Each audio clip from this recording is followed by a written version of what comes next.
What does it take to be an advocate and to support someone with mental health issues who is battling or struggling with mental illness? What does it take not only to be an advocate for them, but to also take care of yourself at the same time?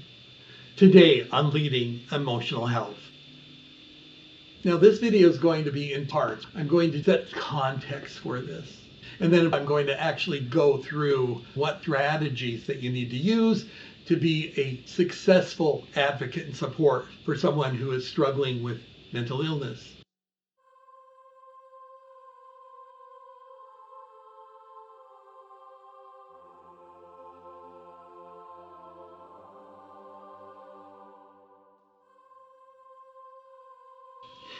Unless you've been living under a rock, you're aware that we are faced with a mental health crisis. Suicides are increasing. People feeling lonely and detached are on the increase. And the sense of unhappiness is at an all-time high. Mental illness is on the increase. Depression and those being treated for depression are all on the increase. A little over a year ago, my mother passed away. When I received her death certificate, listed for a cause of death were several things. The first was organ failure, and behind that was severe chronic depression. Now, that didn't surprise me when I saw that, as sad as it was, because of my history with my mother. After all, me, my siblings, most of her family, and many of her friends knew something was amiss with my mom. She lived in a rural community where everybody was in your business and everybody talked about things behind one another's back. It was a family secret about my mom's struggle with whatever was wrong with her, which no one really knew. Because after all, much of my mom's life, she lived quite well and was engaged and was a pillar of the community, seemingly.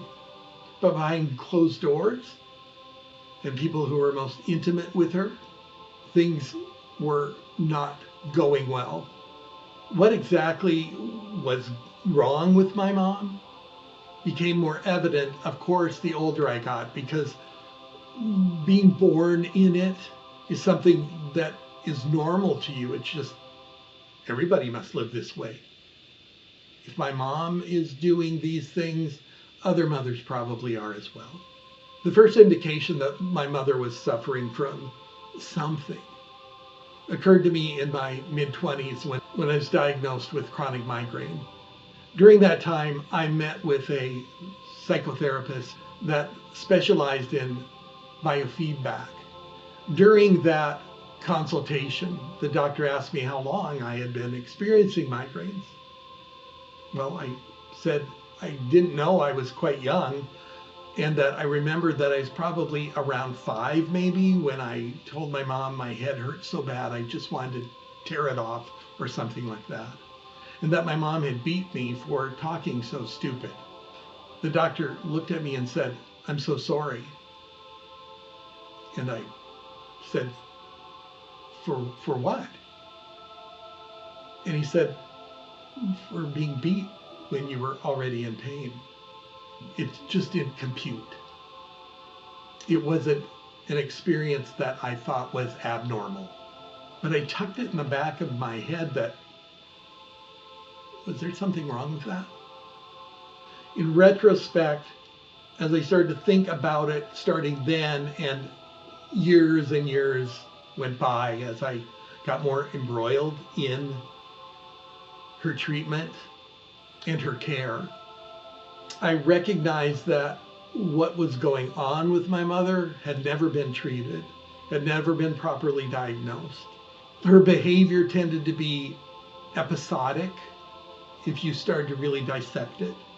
It was dependent on many things: her medications, her alcohol use and abuse, her overall view of how things were going in her life and the people around her, how she saw them, and whether they were doing things right by her. What was going on with my mother intensified through the years as other health issues complicated her mental wellness. Her episodes become more frequent, and the space between those episodes became less often seeing the real mother that was behind the psychosis. Her drug abuse of over medicating prescription drugs became more and more pervasive. The last 20 years of her life, I and my wife took over her finances, her care. I became her legal guardian, so to speak, and her advocate for her medical treatments, and connecting her to other services and social services in order to try to get her in a better place so she could live the best life at least she could. I became more aware of my mother's difficulty and escalating problems once I became a father myself, and also became aware of the damage that being in that had damaged me. Becoming a father, I started to experience rage when my son would do something naughty. And I'd feel this rage to want to just beat him. Did I ever do it? No, I didn't. But the rage was there. And as I started to experience that, I started going, where is this coming from? Not making the connection between how I was acted upon and therefore what I was trained to do when given similar situations. One day, my son was very small. I don't know if he was probably 2 or 3, I'm guessing. I overheard my wife talking to my son, and she said, if Daddy ever hurts you, you've got to tell Mama. I was absolutely heartbroken to think that I would ever harm this beautiful gift from God, who I absolutely cherished. It was shocking. I immediately made a call and started therapy a few days later. The next 2 years, I started to uncover what was going on with me, where that stemmed from, and what harm it did to me, and how I was going to extract that for myself to ensure that I did not pass it on to the next generation. And how was I going to relate and make a different relationship with my mother so I would be safe moving forward. And during that time too, I even uncovered more horror of what had happened to my siblings during our upbringing. I was the youngest. And in my reality, things began to progress and get worse and worse. Not that it was good for any of us. But towards the end, I found myself alone in the house with my dad and my mom. When episodes would start, they would last from one day to a week. She would sleep, she would scream at my father all night long to try to egg him on, and he was a gentle soul. He certainly didn't know how to handle this. By that time, I was in high school, and I would sneak out of the house to just get away from the screaming and either sit outside all night or sneak to my best friend's house and slide down the coal chute, which was next to his bedroom. Nothing was needed to say he knew I needed a safe place to be. During those counseling sessions, I talked about the abuse, the physical abuse, the emotional abuse. But it was so conflicted because at times she was just an amazing mom. But there was also sexual abuse, not at the hands of my mom, but people within my mother's family. As I started to open up about these things to my family, I found out that my siblings also experienced that same type of abuse. So then I became aware that there was something very, very sick and wrong going on with my mother's family because abusers abuse.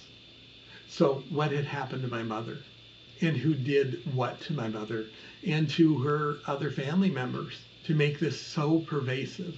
I certainly couldn't talk to my mother about it because that would cause an episode. So I had to figure it out on my own end and figure out how to manage it. After 2 years of counseling, I did emerge with the mechanisms I needed to be a better father. The rage was gone, and to manage and make sure that I was safe when relating to my mother, and to be on guard in what access she had to my son. And what was even more difficult is that my son absolutely adored his grandfather. My mom's depression and demons became more chronic with age. Physicians that treated her through a variety of prescriptions without the proper diagnosis, which actually made things worse. Because after a time, she split with my father after 44 years of marriage. She then really started to unravel. Friends and other family members would call me and say, I'm worried about your mom. What they didn't realize is she'd be calling me 40 to 60 times a day. As her psychosis progressed, her friends started to distance themselves from her. And in some cases, they were harmed because of my mother's delusions, which then increased her isolation, which then increased her psychosis. Finally, towards the last couple of years of her life, she was just simply unable to live independently. I can remember calling for the police to do a welfare check. They found her unconscious. Through the help of social workers, I had her moved from independent living into a nursing facility. She was living in filth and squalor by that point. Her health severely declined. Within not too many months, she passed away. If you've learned something from this or found it curious, please like the video and share it with someone that would find this information valuable. And leave a comment and begin a discussion, because sharing one another's experiences is what helps support one another to have been through or are living through a similar situation.